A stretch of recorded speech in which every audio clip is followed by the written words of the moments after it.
Stay here for a while, okay? Don't come out until morning. To my surprise, my father-in-law, Robert, who wasn't supposed to be able to move without a wheelchair, was standing there.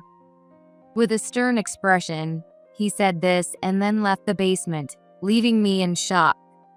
What is going on? Wait a minute, please. I tried to chase after him in a panic, but the basement door closed right in front of me, and he locked it from the outside. Robert, please let me out of here. I pounded on the door in a panic, trying to get help, but the basement was soundproofed, and no sound could be heard outside. Why on earth? I collapsed helplessly onto the basement floor. I didn't have my phone with me because I had been brought here right after waking up. There was no way to contact the outside world. Ouch, it hurts. Even though I was told to rest, the unexpected situation caused pain in the area where I had surgery. Why did he lock me up here? Was I going to be left like this forever? The thought made me shiver. After a while, something unexpected happened. The basement, about the size of a small room, had furniture like a sofa and a table, and a TV was mounted on the wall. Even though I hadn't touched anything, the TV suddenly lit up, showing a video. What appeared on the screen was so unbelievable that I could hardly trust my own eyes. My name is Alice, and I'm just an ordinary office worker at a regular company. I lost my mom during my school years and was raised in a single-parent household, but my relationship with my dad was strained. He was a workaholic and left all the household matters to my mom, so he probably didn't know how to interact with me. At home, we barely had any conversations. In rebellion against my dad, I moved out right after graduating college. I started working at my current company, and a few years into my job, I had an encounter. I met Aaron, a salesperson at one of our clients, shortly after I joined the company due to a mistake in some documents. I noticed the mistake in the documents Aaron's department had prepared and immediately reached out, and fortunately, we managed to avoid any problems. To thank me, Aaron invited me out for dinner. After a few dates, we started dating and got married 6 months later. When I was unsure whether to invite my estranged father to my wedding, Aaron told me, There might have been a lot in the past, but maybe the wedding could be a good chance to reconcile. You should invite your dad to the ceremony. Even though he said that, I wasn't eager. And while I was still unsure, Aaron decided to meet my dad alone and ask him to attend the wedding. Surprisingly, my dad agreed, and it would be the first time I saw him since moving out of parent house. He was pretty awkward with me, but still, he said, "Congratulations on your marriage." At that moment, I realized for the first time how awkward my dad was. Thanks to Aaron's efforts, I was able to reconcile with my dad. However, just as I was feeling happy, my dad suddenly passed away due to an unexpected illness, just 6 months after I married Aaron. If I had known this would happen, I should have made up with him sooner. I'm sorry, Dad. I apologized to my dad in his casket, crying. But my dad couldn't respond anymore. After his funeral, I felt regretful that I couldn't do anything for my parents and was deeply depressed. With both my parents gone, I felt completely alone. But Aaron and his parents comforted me.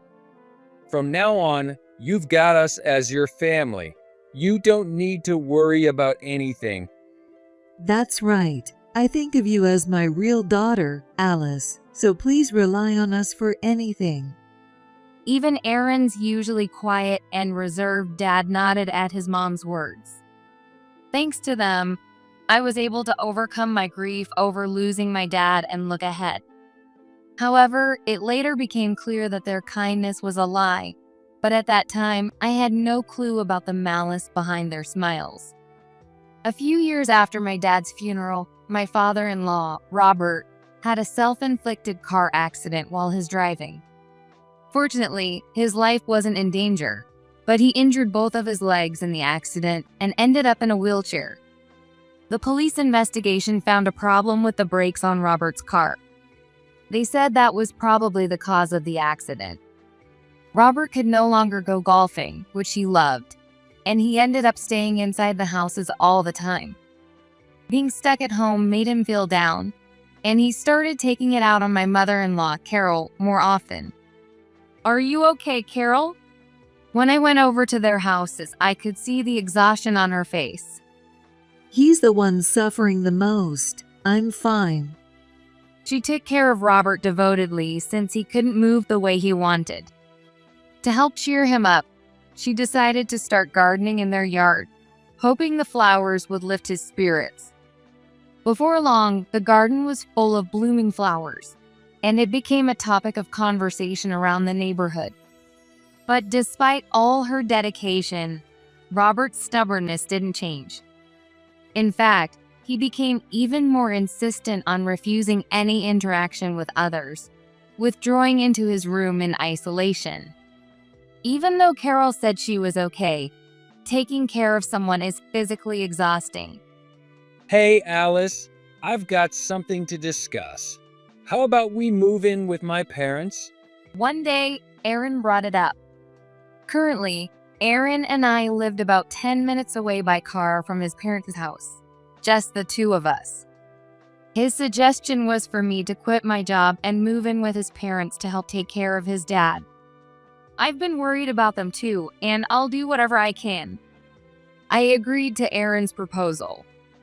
After all, I had always wanted to repay the kindness Aaron's parents had shown me when they comforted me after my dad's passing. And so, our life living with Aaron's parents began. However, Robert's condition was much worse than I had imagined. We tried to divide up the care as much as possible. Carol cooked, and I was in charge of delivering the meals and feeding him. Not being able to walk since the accident must have been incredibly stressful, as Robert had become very irritable. Don't do anything unnecessary. Whenever I tried to help take care of him, he would often drive me out of his room. Leave me alone. He was fussy about other things too. Every day, Carol, who was an excellent cook, made homemade soup for his health, but he wouldn't take even a single sip and instead threw it out the window. This stuff is undrinkable.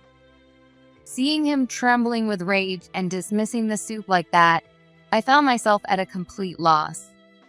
He would eat regular meals, but adamantly refused the soup. But I knew forcing it on him wouldn't make him drink it, so I chose not to push him. Still, I couldn't bring myself to tell Carol that the homemade soup was being thrown out every day. Instead, I kept lying to her. He drank it, and it looked like he enjoyed it. That soup is really good for him. If he drinks it, maybe he'll become a bit kinder.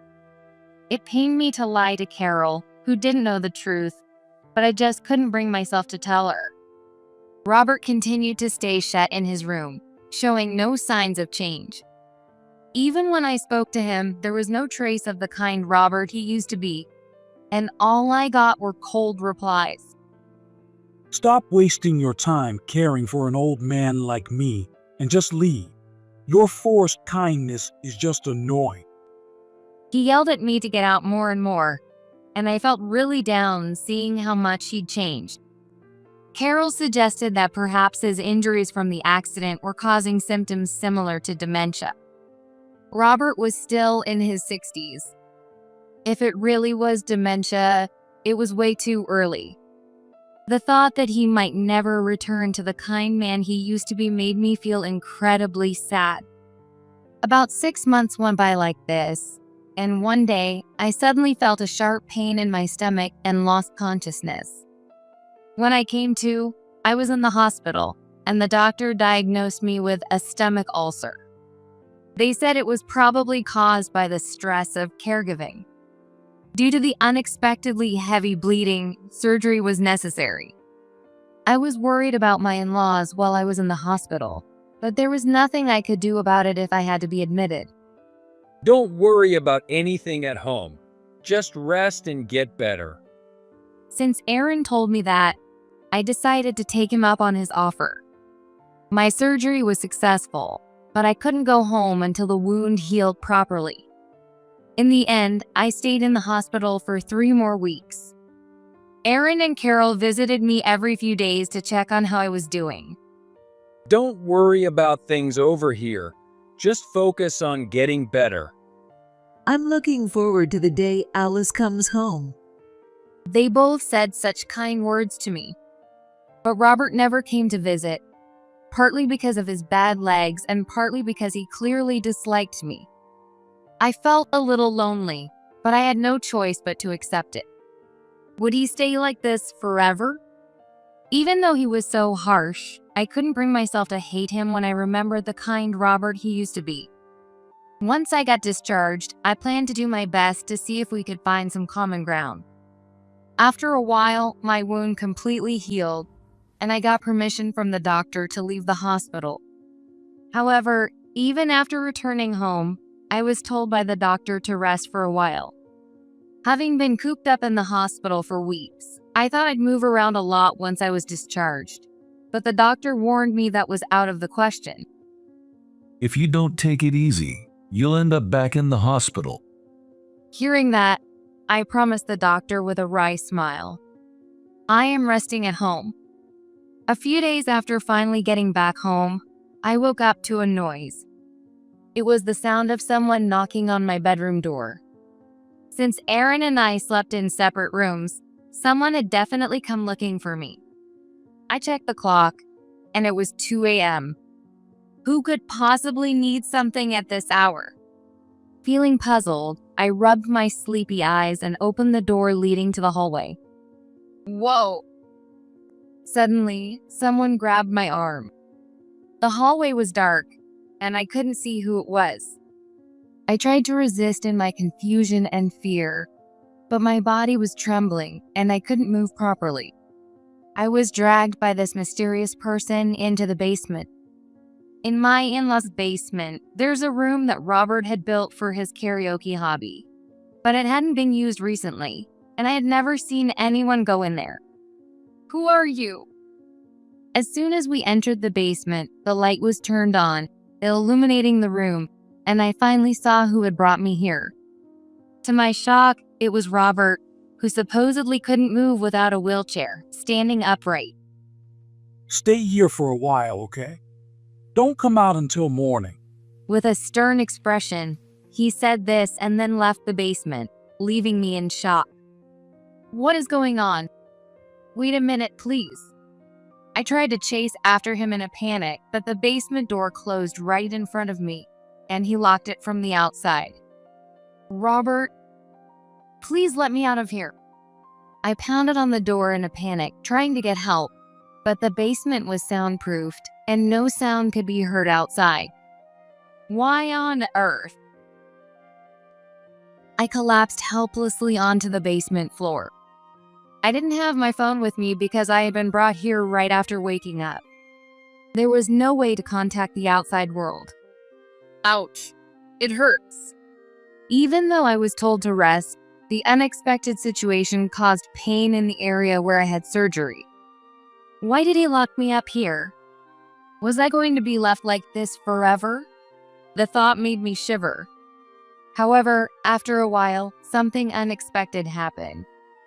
The basement, about the size of a small room, had furniture like a sofa and a table, and a TV was mounted on the wall. Even though I hadn't touched anything, the TV suddenly lit up, showing a video. What appeared on the screen was so unbelievable that I could hardly trust my own eyes. She's gone. Where on earth did Alice go? Could it be that she found out about the plan? The screen showed Aaron and Carol searching for me around the house. And that wasn't all. Aaron was holding a metal bat, and Carol was gripping a shining knife. It was impossible to see them as the kind Carol and dependable Aaron I knew. They were cursing as they frantically searched the house. Then, in front of the two of them, who were desperately looking for me with an almost demonic expression, appeared Robert, the same one who had just locked me in the basement. but unlike earlier, he was now in his usual wheelchair. Hey, it looks like Alice ran outside. I just saw a shadow out there. Damn it. Did we get too hasty? I can't believe she escaped. Aaron and his mom stomped their feet in frustration. There's no evidence anyway. Let's think of another plan. It seemed they agreed with Robert's suggestion. The two of them nodded silently, unaware that I was listening, and began discussing their future plans. Aaron and Carol were both after my inheritance. Actually, I had inherited a large fortune from my late dad, who was quite wealthy. Aaron and Carol were unaware of this fact during my relationship with Aaron, but later they found out about my dad's wealth and took the opportunity to reconcile us. This is unbelievable. From their conversation, I learned that Aaron had suffered a huge loss in stock investments, and Carol had accumulated massive debts from buying luxury goods. Aaron had even been embezzling money from his company to repay his monthly debts. It seemed like the embezzlement hadn't been discovered yet, but from the way he was panicking about needing to pay back the money quickly, it didn't seem like they had much time left. If we could just get our hands on her money, we could start over. There's no way I'll let her escape. How could she have found out about our plan? That awful woman. We will find her, no matter what. They planned to make my death look like a robbery in order to take my inheritance. Believing that I had escaped, they rushed outside to chase after me. After a while, the basement door opened again. That's the way it is. I'm sorry, but bear with it until morning. With these cryptic words, Robert closed the basement door once more. Just like before, he wasn't using a wheelchair. He was walking on his own feet. What on earth was going on? No matter how hard I thought about it, I couldn't grasp the full situation. The only thing I understood was that Robert seemed to be on my side, and that his supposed disability was a lie. Damn it, she got away. Where did that woman go? I turned my attention back to the monitor. Aaron and Carol were back in the living room, cursing in frustration. Looks like she knows our whole plan now. I doubt she's coming back here. What if she goes to the police? Relax, there's no evidence. If she had anything, we'd already be in cuffs instead of her barely escaping at the last second. I guess you're right. Hearing Aaron's words, Carol smiled, looking somewhat relieved. It was now clear that neither of them had any hesitation about hurting people for money. Seeing this dark side of Aaron and Carol, which I'd never known while living with them, sent a chill down my spine. Well, the plan's changed, but let's deal with this first. Carol pointed the knife she was holding at Robert. Yeah, this one's gonna be easier to handle because he can't run away. Aaron approached Robert in the wheelchair, holding the metal bat. It seemed that they had decided to change their target to Robert. But what on earth was going on, considering that they had been planning to attack me just moments ago? I had no idea, but since I couldn't get out of the basement, there was nothing I could do. I could only hold my breath and watch the situation unfold through the monitor. So you're betraying me? We were originally going to kill you too. Give it up. The insurance payout is huge, you know. That accident back then was lucky. I never thought you'd survive it. The two of them revealed that they had planned from the start to kill Robert after me. In fact, the car accident Robert had was because Carol tampered with the brakes. She also admitted that she had been mixing a small amount of poisonous herbs into his soup every day. Your body is surprisingly stubborn. It took forever for you to get sick. But the poison must have built up by now, enough that you can't fight back when we come after you like this. Apparently, her sudden interest in gardening wasn't to cheer up his husband. It was to secretly grow poisonous herbs. She had been mixing those herbs into his soup, slowly weakening him to shorten his life. We're gonna make good use of your insurance money, so just quietly go to the afterlife. They clearly thought that they could easily get rid of my wheelchair-bound Robert. But just as it seemed he was cornered, Robert suddenly burst out laughing. Sorry, but I haven't taken a single sip of your soup. What? But the bowl was always empty. I knew you were trying to harm me. There's no way I'd drink such suspicious soup. And by the way, I don't actually need this wheelchair. With that, Robert slowly stood up from his wheelchair. The two of them, who had been acting so confident, were clearly stunned. What the heck? I thought you couldn't walk. I was only pretending to be unable to walk to let you drop your guard. You deceitful coward. Both Aaron and Carol started cursing him, conveniently ignoring their own actions. How can you say that? You were willing to harm me and Alice for money. I saw through all your wicked schemes, you greedy devils. For a moment, Aaron seemed a bit intimidated by Robert's condemnation, but he quickly smirked. Well, so what if you can walk? It's 2 against 1. Do you really think you can escape? He wasn't wrong. There was no way a man in his 60s could overpower his son. Even if he wasn't physically disabled, he wouldn't stand a chance against an attack.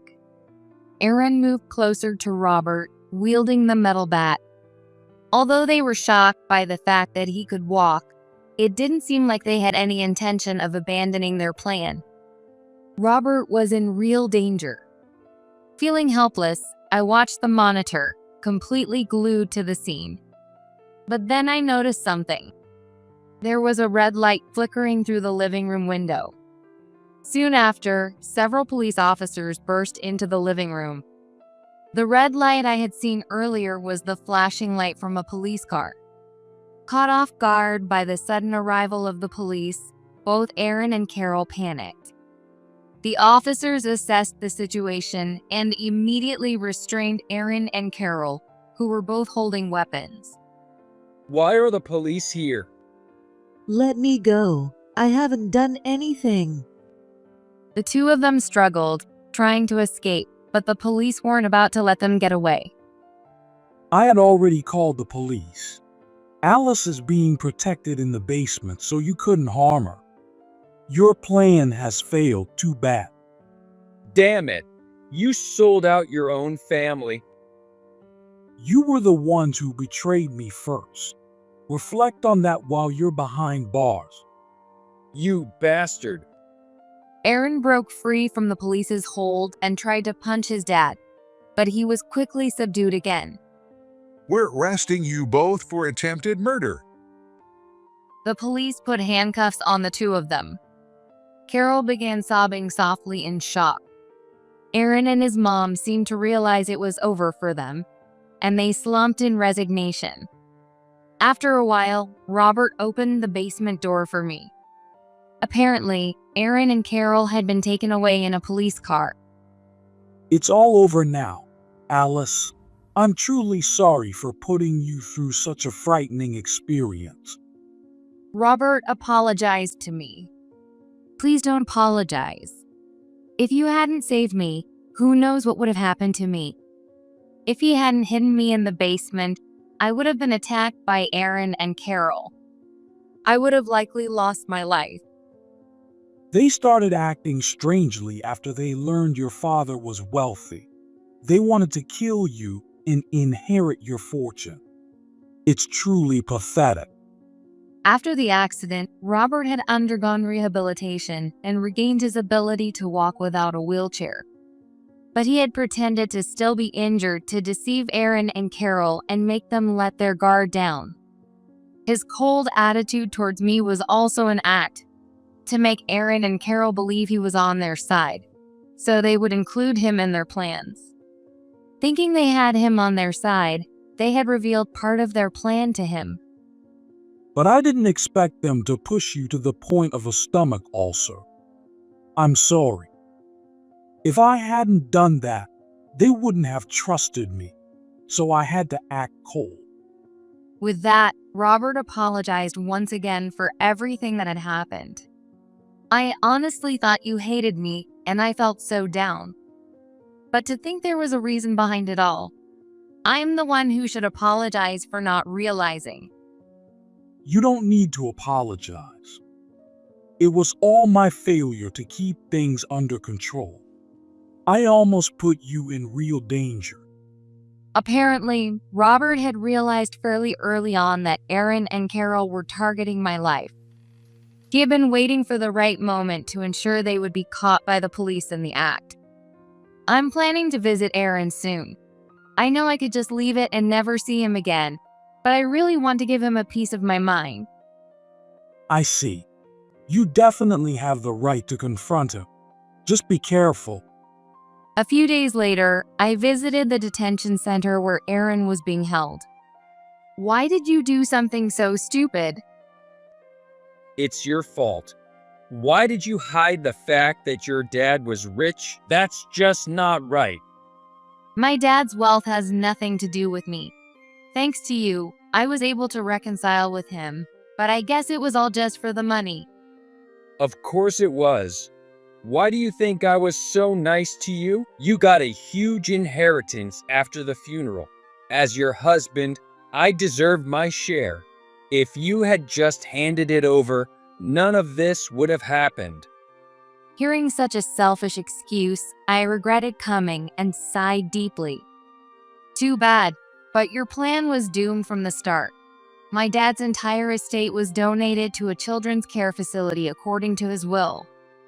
No way. You must have inherited the properties and assets. Don't lie. I turned it down. I suggested donating it because I didn't need it. My dad had told me he intended to leave everything to me. But I thought his enormous wealth could serve a greater purpose in the world than just going to me. So, I asked for all of it to be donated. My dad was quite surprised, but knowing my stubborn personality, he eventually respected my wishes. How stupid. You threw away enough money to live comfortably for the rest of your life. Stop acting like some self-righteous saint. He was the kind of person who had no qualms about hurting others for his own gain. Aaron clearly couldn't comprehend my actions at all. Someone as selfish as you would never understand. I gave up the inheritance because I realized I could be happy without money. That's why I didn't tell you. I never imagined it would lead to all of this. Damn it. Then what the hell did I ruin my life for? Everything was your own fault. You should think long and hard about the stupidity of chasing a non-existent fortune. Well then, goodbye. Hey, wait. Alice. Hey. I ignored Aaron's call to stop and left the room. I would never see Aaron again. The thought made me feel refreshed. Later, Aaron and Carol were prosecuted for attempted murder. Aaron and Carol apparently refused to admit their wrongdoings until the end.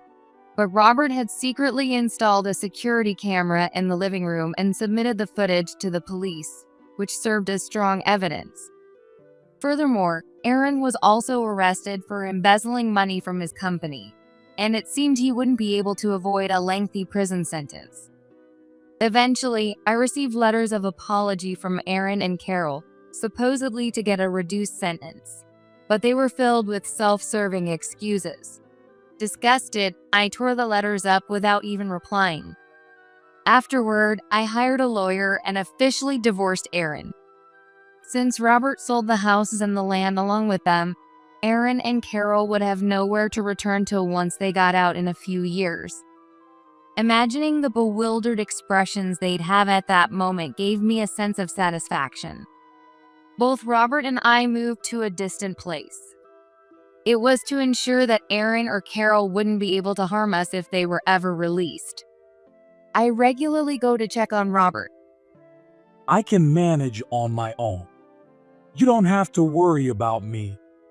Robert always said that out of concern for me, but there was no way I could ignore the man who had saved my life. Please don't say that. I want to be good to you in place of my late dad. Alice, thank you. At first, Robert seemed embarrassed whenever I visited, but eventually, as my feelings reached him, he began to openly express his gratitude. Later, I started a new job in the place I moved to, and I ended up getting engaged to a coworker I met there. I invited Robert to my wedding and introduced him to my future husband as the person who had saved my life. Even now, as I build a new family, my relationship with Robert continues. If he hadn't deceived Aaron and Carol and saved me that day, I wouldn't be experiencing this happiness now. Though I came to understand the fear of people blinded by money, I also gained a respectable person like Robert in my life. Now, I am carrying a new life inside me.